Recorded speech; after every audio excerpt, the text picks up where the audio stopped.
All right, welcome back to part two of this Pro Football Doc podcast. And yes, I'm in a suit here. Jay Fiedler is all casual in his t-shirt. I trade with him, but I'm glad you're staying with us for the second part here. A couple of things that I will say. How put this into perspective? How unprecedented do you think this is? The fact that the Tampa Bay Buccaneers returning all 22 Super Bowl starters. What do you think That about that that? That's like that unheard. Right? that is incredible, in today's day and age, especially. Yeah, that's something you would see back in the 1960s, and prior to free agency. But in the land of free agency and the era where guys are moving team to team, year in and year out. I think the turnover in rosters is usually about 35% of a roster gets turned over every year.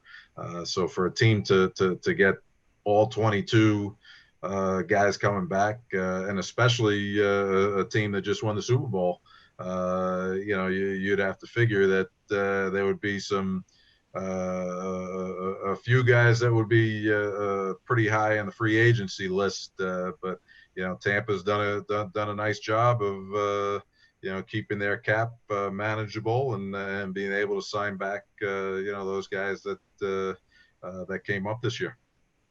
Well, you're right. In the salary cap era, this is how unusual it is. The last time it happened for a Super Bowl team, the Chiefs brought back 20 of their 22, and they obviously made it to the Super Bowl and lost.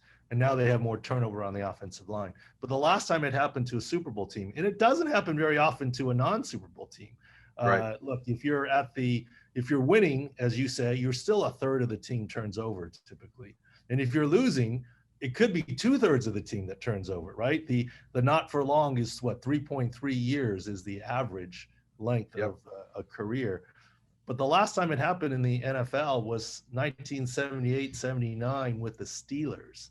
That's the last time they returned 22 starters, and they actually won the Super Bowl the And next that's year. from a I'm not Super Bowl saying, team. Yeah. yeah. So they were back to back the Steelers. So we'll see what happens. But I thought it was pretty unprecedented. And meanwhile, the Chiefs are now I'm curious. retooling an I'm offensive curious. line, Even and yeah. I mean, I'm curious. Even non Super Bowl team. When the last time I any team remember brought back 22 starters.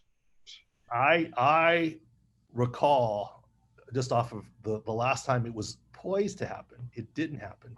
It was the Indianapolis Colts a couple years ago. They were a wild card team. They were poised to return all 22 starters, but then Andrew Luck retired, so they Right. did not. Mm-hmm. Right, and that was the last time in my memory that was close to happening, and it did not happen.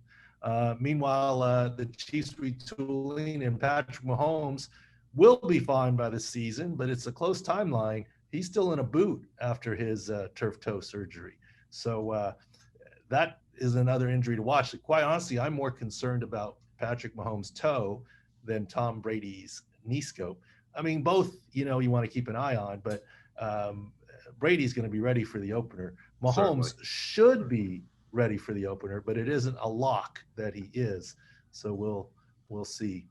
Now, Um, which toe was it for him? Turf toe, big toe. Big toe on his foot, his back I foot. believe it was his right foot. Yes, Yeah. right. The Yeah, the, the well, surgeon. that's what makes it difficult for him as a quarterback. Because there's a lot of pushing off Push off. that back foot there, right off You're right, the toe.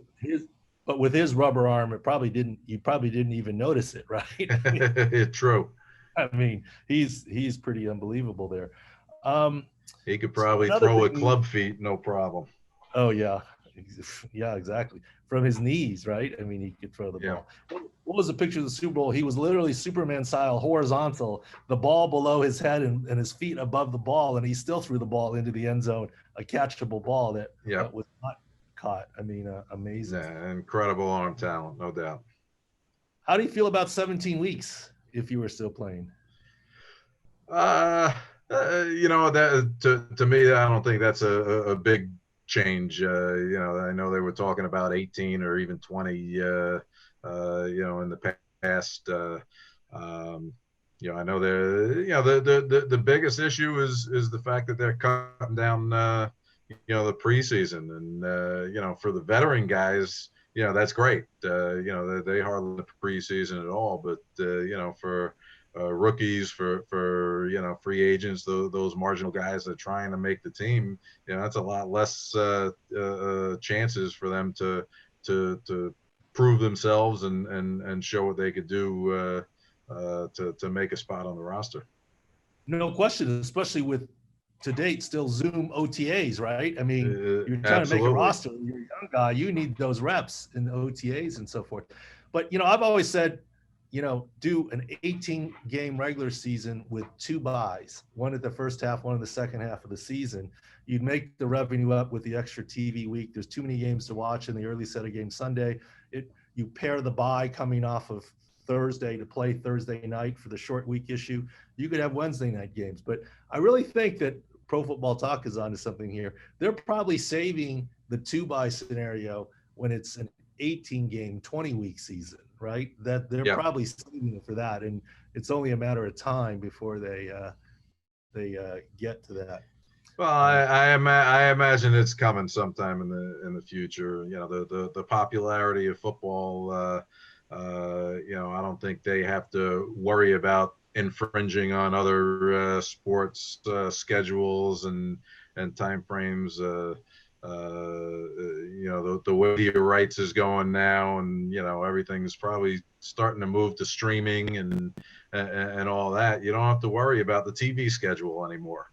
So you could expand that schedule a little or give the extra bye and get that extra game in. And I think the players with the second bye, would be a lot more receptive to moving it up to the 18 games.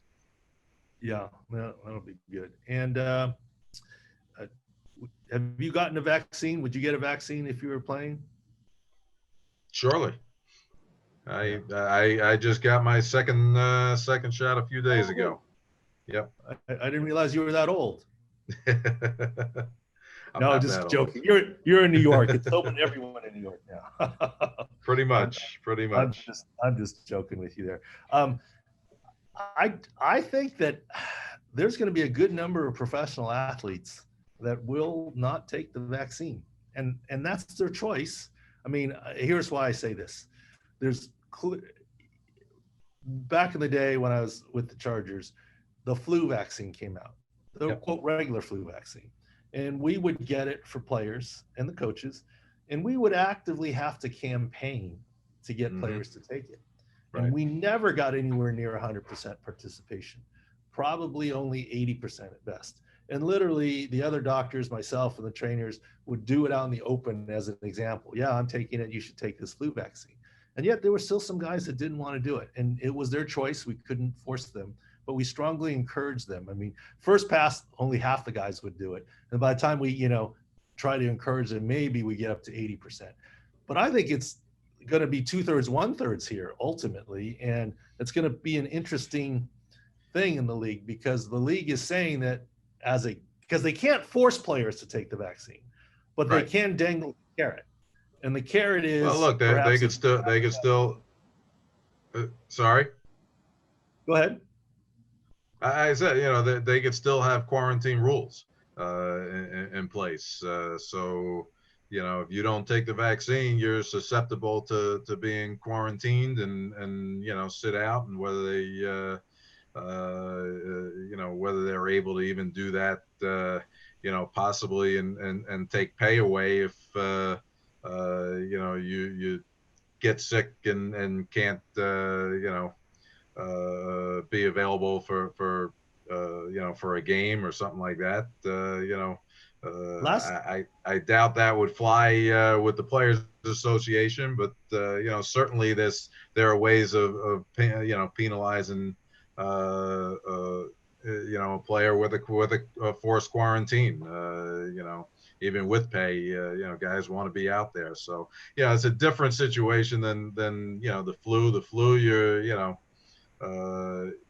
you got sick and there wasn't any, consequences other than you were feeling sick and may have had to, go home for a day or two. But it wasn't affecting, a quarantine on other players. It wasn't affecting, anything else. So now, I think, more and more guys will, ultimately take the vaccine more so than took the flu shot. And I agree with you. I was in the same boat. You know, I never took the flu shot. When I was playing, not just out of any beliefs or anything like that, but I never felt I was susceptible enough to it that it warranted. And maybe I had good luck and a good run of years without taking it, but it was never something that was as prevalent as what you're going to see with uh, uh, them trying to push the vaccine onto guys, the COVID Well, vaccine this year. I think the league is doing it very smartly. I mean, last year they did get one of the biggest things I think that allowed for the success of the league last year is when the Players Association agreed that if someone was shown to be violating social distancing rules outside the facility, you Yeah. could indeed dock their pay for missed games. And that was a big change. And I thought that helped get the season through. And this year, I think they're going to do it right. They're going to give you the carrot. Look, you can have in-person meetings if you're vaccinated. You could do more in the building if you're vaccinated. If you're not, then you're subject to more rules. So they can't force you. Yeah. They can dangle that carrot. And I think you're right. You might get more. I don't think you're ever going to get 100%, but you might get into 80% and so forth. But we'll see there. We'll see what happens there. All right. So let's go for one of the things that we always do. We always do some video and so forth. And so everyone wants to know about, Saquon Barkley, just another video. Here it is. He's working out, coming off the ACL. How do you think he looks there, Jay? I'm trying to see where the barbecue is over there. It looks like he's just hanging in the backyard, playing around with his kids. Are you suggesting that he's picking up the pork with the barbecue, or I mean, he looks he looks fine physically. Look, he's well, what a tremendous athlete he is. I'm sure his work ethic and his physical makeup. He'll be back stronger than ever. Yeah, I think the big thing is he looks fine in this video. That doesn't mean he's 100%. It's cutting and deceleration, not this acceleration. Acceleration comes first. So looking at the video, I think he's on track and doing fine. What he has going for him is he's a great athlete, the whole deal, but also it was an early season injury, right? Yeah. And the other thing is, as a running back, look, you can dictate your cuts. It's much harder if you're a linebacker or let's say a cornerback reacting. As a wide receiver, you can dictate. As a running back, you can dictate.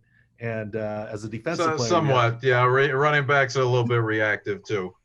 Well, both, but you can pick which way you want to go, right? I mean, and which way. Yeah, you have to react, no question. But at least you have some plan. The initial movement is more dictated, but once you get in the hole, it's certainly the guys are coming from all different directions. You got to react, put a foot in the ground, and just unexpectedly cut a certain way. Yeah. And so the final thing we do here in the podcast, Jay, is we do a lot of video analysis for what's going on, for injuries and so forth. And since thankfully there's no active injuries going on, no video, I go with video that people submit to me and what happened here, unusual things, injuries, or what's going on. So here is this week's what happened here, or perhaps I should say what is happening here. So Check this out.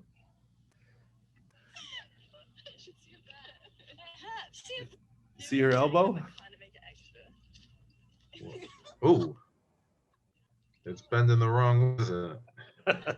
Oh, Bending the wrong way. So, what? I mean, yeah, it's a new level of double jointed. I mean, yes. no question about that. A new level of double jointedness there. But people can have that. I mean, there's a syndrome. I'm not saying she has this Ehlers-Danlos syndrome, connective tissue disorders. Look, I'm not saying she has Marfan's, but Marfan's makes your connective tissue very flexible, etc. Like I'm not very flexible. I can't put my thumb all the way back on my forearm and other things, but I guarantee you she probably could wrap a pretzel around her, make her thumb into a pretzel, right? Or something. Just someone who's very, very loose jointed. So there isn't necessarily anything wrong there. And Well, does that make someone more susceptible to injury if they're loose well, it depends jointed on the like that? injury. Sometimes more because you're more lax, for example, certainly more susceptible to shoulder instability, kneecap instability injuries, Right. Mm-hmm. but probably less susceptible to certain other injuries, like when I'm blanking on his name, the Chiefs running back, the rookie, towards the end of the season. I'm blanking on his name, where he was bent into a Hilaire. pretzel and did the splits. If he were Yep. as flexible as this gal, he probably would not have been injured, right? So it depends on the injury itself, kind of things. And the Yeah. final thing I'll Well, ask you, I'm just saying, I'm just looking at that. She must be doing the TB12, massage through her arms to get that much flexibility in the arm. yeah, and and and since I've given you a hard time throughout this podcast, in good natured fun already, I'll throw up a softball to you. I tweeted out some people are quote double jointed with loose, stretchy collagen all over the body. Imagine all the other things she can do. Is that a okay tweet? Or I mean, people on Twitter, some laughed, some gave me a hard time about it. It's like anything you impugn on that, I said, is you, not me. That's a straight. That's the perspective of the reader, right? Yeah, it's there you go, my man. Fist bump. You're with me. Fist bump. Yeah. I said, I replied back, you guys are impugning that on me. I just put it out neutrally. You guys impugn that. So that's why you're on, Jay. You're on my side. I appreciate you. Always Anything else on you your bring up or side, say, Doc. You know that. for the time? Yeah. Anything else you want to say, everyone? We'll sign off here. Appreciate the time today. No, well, thank you. I appreciate you having me on. We certainly enjoyed having you on our Dolphins podcast as well during the season, and hopefully we'll do more of this in the future. Sounds good. And come visit in San Diego. All right, buddy? I appreciate Absolutely. you. Love to. Thanks for listening to Pro Football Doc podcast. Thanks for Jay Fiedler for coming on and co-hosting today. More great content this off season, and give us one of those reviews, 5-star reviews wherever you watch, and tell your friends. We appreciate you.